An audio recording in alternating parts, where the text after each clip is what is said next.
Okay, so next we're going to take a look at lens blur, and this is probably my favorite of all of the filters and maybe the most powerful. Lens blur attempts to recreate or to simulate the effects that you would get from actual blur in camera through the use of your lens settings and your aperture settings. So let's jump right in. Now to do this, I'm going to switch images here to a picture that I have of some Christmas lights so you can really see the effects of the bokeh look here. So as usual, I'll duplicate my background layer, and we're just going to go ahead, filter, blur, lens blur. Now with this blur, you actually get a dialog box with quite a few options, so you have pretty precise control over your bokeh and your aperture settings and things like that. So first thing I'm going to do is zoom in a little bit so we can actually see this image a little better. So if you look at the bottom left, there's some zoom controls. I'll zoom in one more time. That might take us a little too far, but that's okay. There we go, 33.3.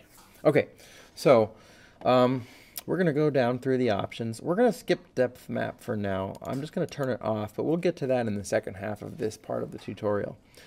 So also let me boost the specular highlights so you can really see the effects of the bokeh.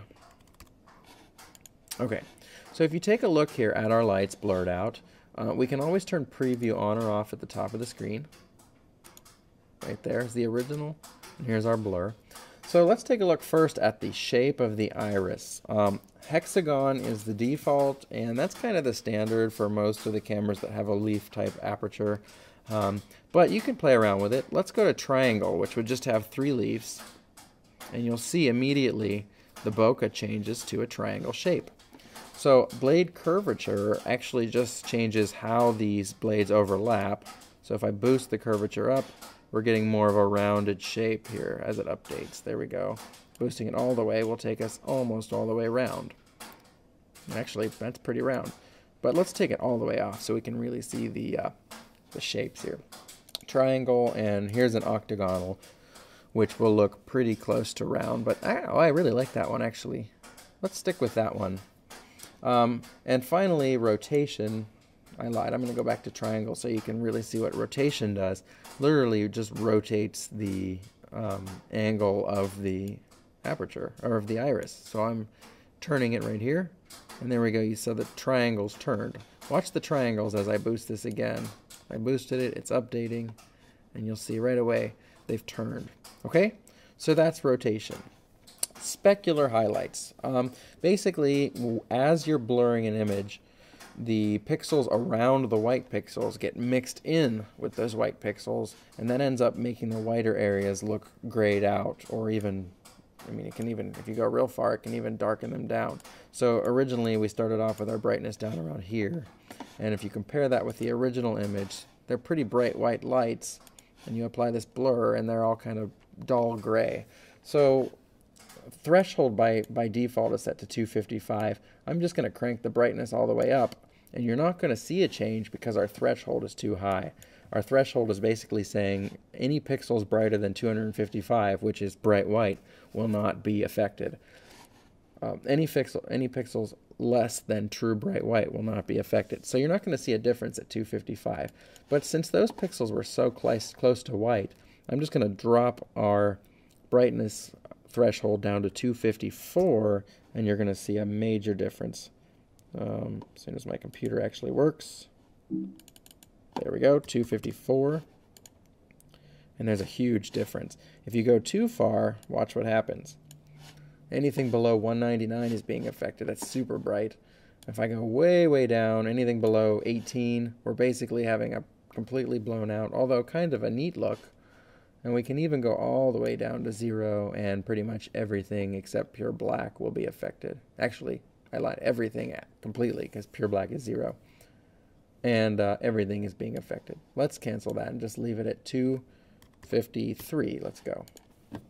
Okay, so that's what specular highlights does, preserves those highlights. Noise. Basically, a lot of times your original images will have this fine amount of grain or noise that you may want to preserve for your final image. And blurring can destroy or smooth out that noise or grain. So, and blurring can blur out or And blurring it tends to smooth out that grain. Sometimes you want to preserve it, like I said, so this is your chance to go ahead and add the noise back in. Amount, of course, is just your amount. I'll go a little extreme so you can see what's going on there. Distribution, you can choose between uniform or Gaussian, but it's just how the blur or how the noise is being applied.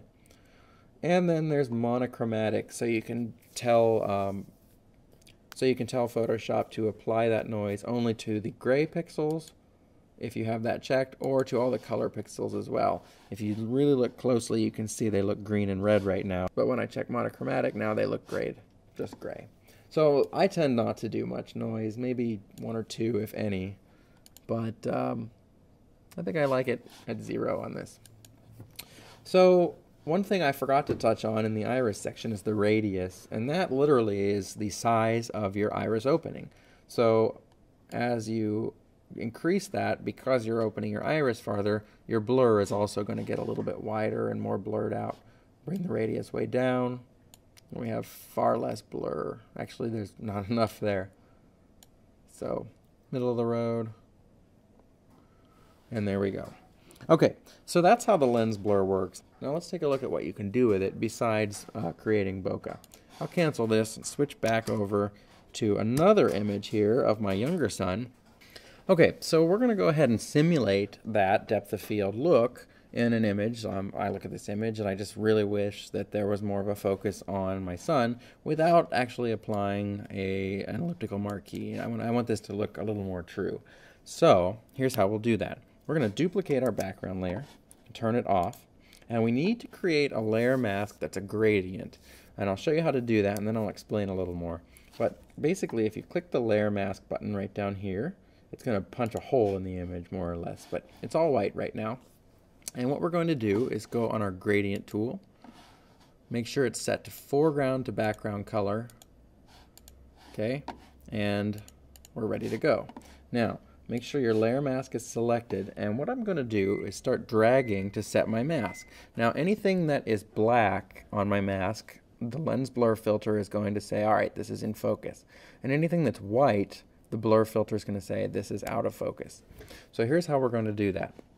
The point that I want things to be perfectly in focus in is right behind his head. But I always like to drag toward the bottom of my image, or at least towards my subject that I want in focus. So I'm going to start and click. Let's say right here is where I want the focus to start changing from out of focus to in focus. So I'm going to click here and hold, and I'm going to drag down to the point where I want things to be perfectly in focus. And that's a pretty wide range, actually. So I'm going to undo that and just do a little bit of a smaller area. There we go. That looks pretty good. Then, if you set your mode to difference, you can actually add to this mask by going down here and continuing dragging towards the bottom of the image. And I want the in focus part, he's basically on one plane. He's on one plane, so I want the in focus part to start at his feet. And I'm going to drag just a little ways, and the out of focus part will be right here. So any pixels that are semi-transparent or somewhat of a gray value will be counted as somewhat in focus. So the closer you get to black, the more in focus you are. I hope that's making sense. So we're going to apply our lens blur filter now, but before you do that, this is a mistake I've made many times, you need to click on your actual image. Otherwise, you'll just be applying the blur to the gradient. We want to apply the blur to the image. So filter, blur, lens blur. And in our box here, you'll see that it's blurring the entire image. And that's because it doesn't know that we want it to use that gradient map yet. So we have to tell it to do that. So here's depth map. We're going to change source to layer mask. And you'll see right away as the image updates, there we go. We have exactly what we're looking for. And of course we can change some of the settings. I told you about this blur focal distance.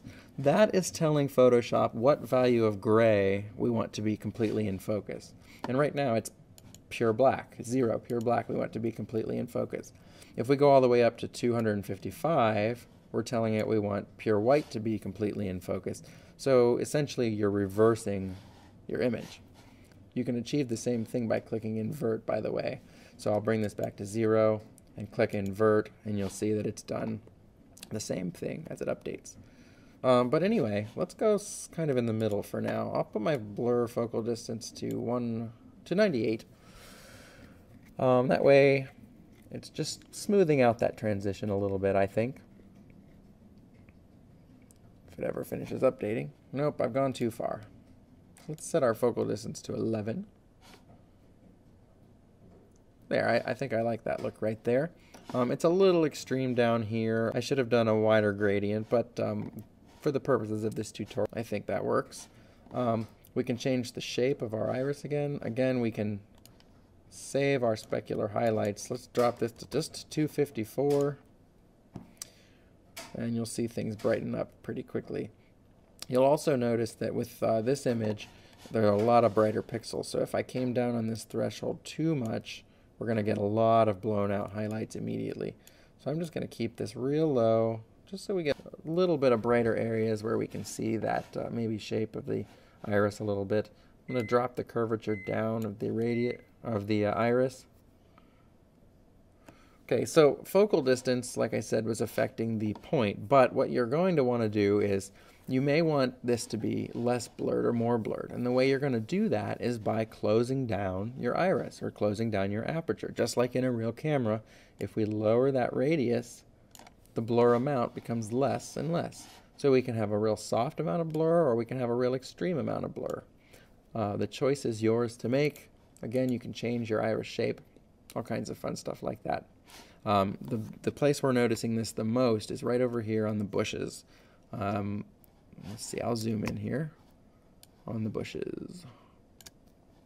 Okay, so pay attention. I'm on a triangle shape right now, but if I switch that over to an octagon, you'll notice it updates and those become much more smooth. You could also raise your blade curvature to help that a little bit if you still wanted the triangle look. You could also raise your blade curvature to fix some of that problem. So that's a look at the lens blur filter, one of my favorite filters. I'll just click OK to apply this so you can see the final image before and after. It'll take a second to run through. One more thing now, once the blur is finished applying, you go back to your image. We could turn on our original image, and that's a nice way to do it. Or what you can do is you can just delete that layer mask now, and you don't want to apply it anymore. You want to delete it completely, and there you'll see we've got the final image. So quick before and after, here's the original image, and here's our pretty extreme after image. Okay, so that is the lens blur. Okay, so next we're going to take a look at motion blur, and I'm going to switch back to our original image. And motion blur tries to simulate the look that you would get from either shaking the camera or moving the camera or from an object moving fast. And I'll show you what I mean, but first let's just take a look at the filter on our standard image, which I'll duplicate. Turn off the original. Filter, blur, motion blur. And a couple things you can do. Number one is you can adjust the distance that the blur goes. At a real low level, you just see a little bit. At a high level, you see this streaking look, which is kind of cool, artistic looking. But you can also change the angle of your blur. Okay? You can click or you can drag or you can type any angle you'd like. So that is basically what motion blur does. If you want blur going in both directions, two different directions, what you can do is, I'll set it at, say 45 degrees, and I'll click OK. And then I'll actually just apply the filter again as soon as it's done rendering here. There we go. I'll apply the filter. Don't click it up here because it's just going to apply it with the same settings you just used. Actually click on motion blur again. And we're just going to reverse the angle here to -45. Close enough. And you'll see now we have this sort of crisscrossy star-like effect. I've actually seen tutorials where they use this to create the star look that you get from a star filter on your lens. But I'm not going to show you how to do that here. I don't use it much, but I'll try to put a link down in the comments or at least on the actual website. So, all right. Let's take a look at something you might do with this. We're going to switch images here to a picture of my son running, which is not in focus because he was running and my shutter speed wasn't fast enough. But we're going to go ahead and use it anyway because that's all I've got right now. And we're going to go ahead and simulate the look of him running so fast that he's leaving a trail behind him. So here's how we're going to do it. I'm going to duplicate my layer twice, actually. And I'm going to turn off the bottom and the top layers. And we're going to use the middle layer just as kind of a hole punch. So I'm going to grab my quick select tool. I love this. I use it all the time. We're going to quick select him. And I don't need his whole body, but I do want the back half of him, because that's what's going to be trailing behind. That's pretty good. You could get the whole thing if you want. And I'm not going to bother feathering it for what we're using it for, although I normally would. What I'm going to do is I'm going to cut by holding Command X, and then I'm going to Command V, paste that onto a new layer. Then I'm going to line up his body by using the Move tool with where it should be. And that's pretty close, but again, like with the box blur and the Gaussian blur, you notice that we get this outline here. We're going to go ahead and turn our background layer back on to fill in those pixels. Then I'm just going to go ahead and delete the layer that we cut him out of, because we don't need that anymore. But the layer that we pasted Nick on there, I'll just solo that. We're going to go ahead and apply a motion blur filter. And I'm going to try to make the angle look like it's coming in the distance from the direction that he's running from. So I think it looks like that. Yeah, that looks pretty decent. Maybe a little closer to 0. That's good. And I'm going to click OK. Oh, I want an extreme distance, 998 pixels. Okay. Then I'm going to go ahead and turn my background layer back on. Now what I'm going to do is I'm going to move this middle layer behind him, so it looks like there's a trail coming from behind him. And I'm actually going to go ahead and duplicate that layer and move him back even farther. There we go. So that trail really looks like it's coming from a long way. Of course, that's a little strong, so I'm going to go ahead and lower the opacity down so we just get that faint look, a little more realistic look. What you could do then is you could turn your top layer back on to bring out the detail in him, but what you're going to need to do is mask it. So on our top layer, I'm going to, once again, use our quick select and select that half of his body, just so I get the edges where we're overlapping. And this time I'm going to punch a mask using that in. So now, all that's popping through is this top of his body. You see here, it's all blurred out from that motion blur layer. When I turn the top layer on, it covers that up. So it looks like we just have this motion blur of him running into his spot. So quickly, here's a before, and here's an after. Okay, so there is motion blur. Okay, so the next type of blur we'll touch on is radial blur. Basically, this simulates the camera either spinning while you're capturing the image, or it simulates the camera zooming while capturing the image. I think this was a pretty popular technique in the earlier days of zoom lenses. Maybe don't see it as much nowadays, but you do see it some, and it can be handy to have when you need it. So I'll quickly show you what it is. Let's duplicate our background layer. And we'll go to Filter, Blur, Radial Blur. And you'll notice there's this point in the middle. You can choose where the blur is coming from. So we can do the center of the image. And then we can choose the amount of the blur. And lastly, we can choose the blur method, spin or zoom. I'll show you one of each. Here's a quick zoom. Here's a quick spin. I'll go just kind of a mid-range. 49, and I'll click OK, and it'll take a minute. There's the radial blur spin. You can see as if I held the camera on some sort of steady spinner and spun it around. I'll undo that now, and we'll go back to the filter, radial blur, and I'll show you a zoom, as if I zoomed the lens. I'm going to raise this amount some, and I'm just going to move the center to about where I think his face would be.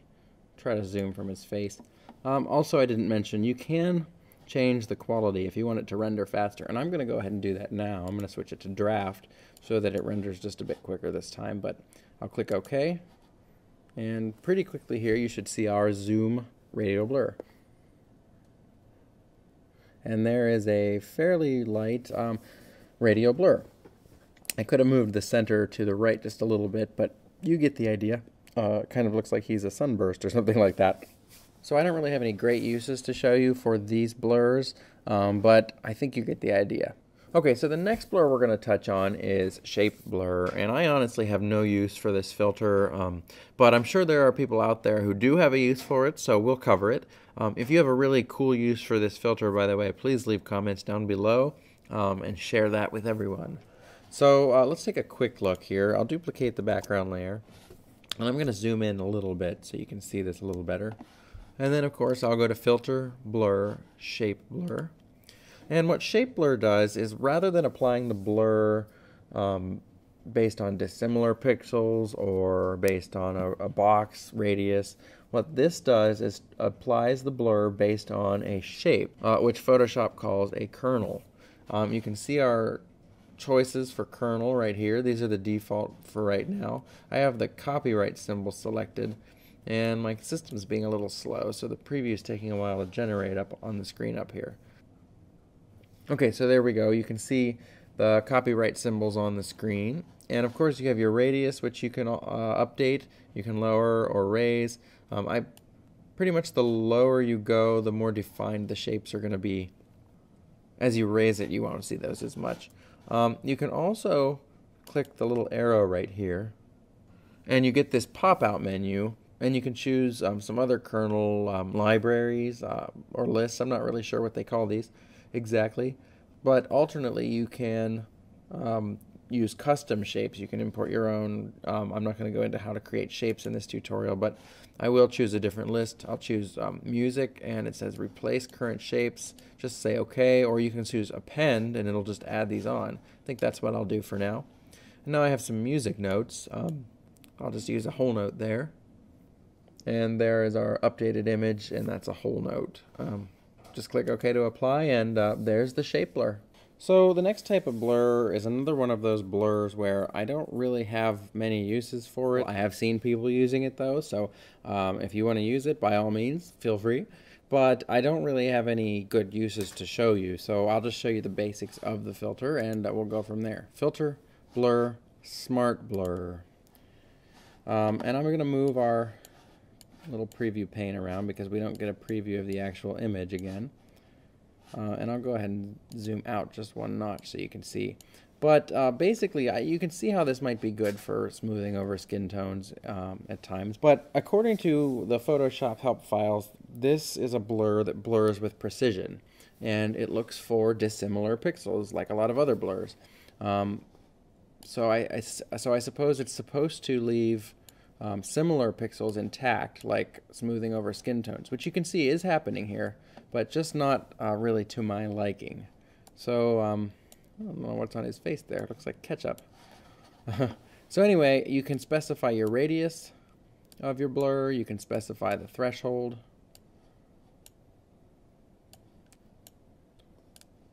You can change your quality of your output.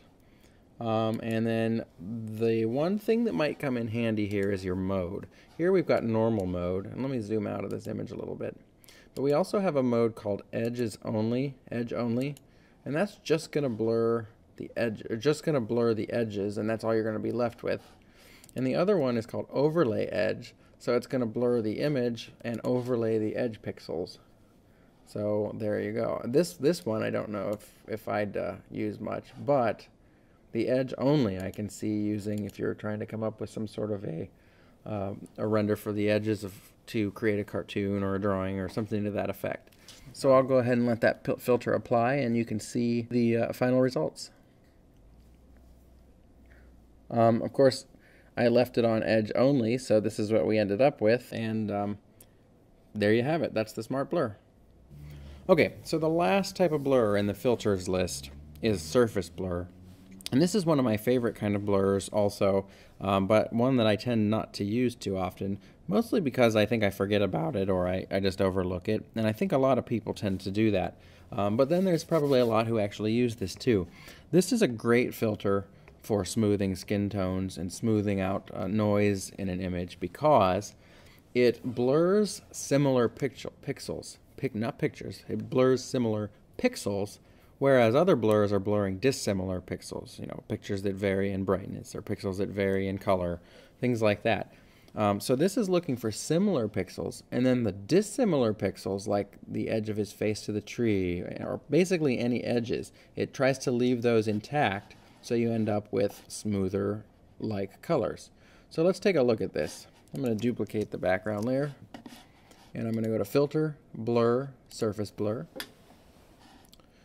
And you'll notice that as I increase the radius, I'm just going to go way up. Whereas most images would blur out to the point where they'd be unrecognizable at this point, besides maybe a little bit of a blurb of color. This image, once it processes, will be intact. It will have almost a cartoony-like look to it. So give it a few seconds to catch up.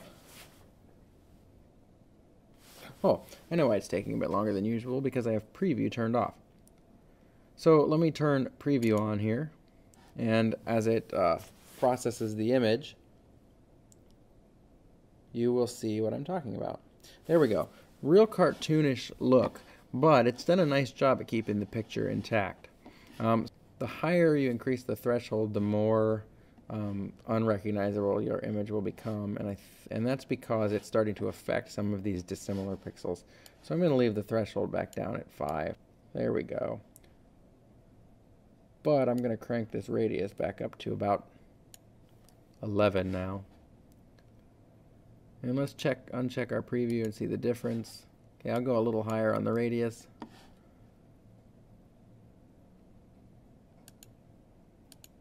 We'll even go higher. We'll go up to 35. Now that our threshold's down.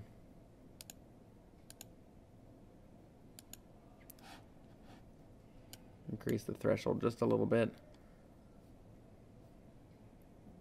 Too far. Let's go to 6.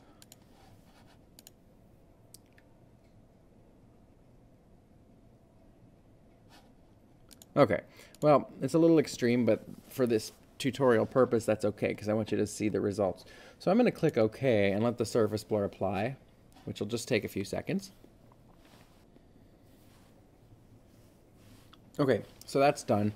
The last step I would probably do is I would do some sort of a layer blending mode, like overlay, and then lower the opacity. So you are seeing a difference there. We're getting a color difference, but we're also removing noise.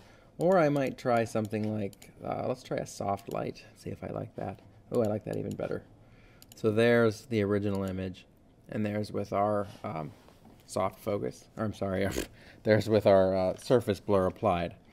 So there's a look at Photoshop's blur filters. I hope this has been helpful. Feel free to drop me some comments below. If you're watching this on YouTube, visit our website at protechreviewgroup.com and check us out on Pinterest. And thanks for watching. Have a great day.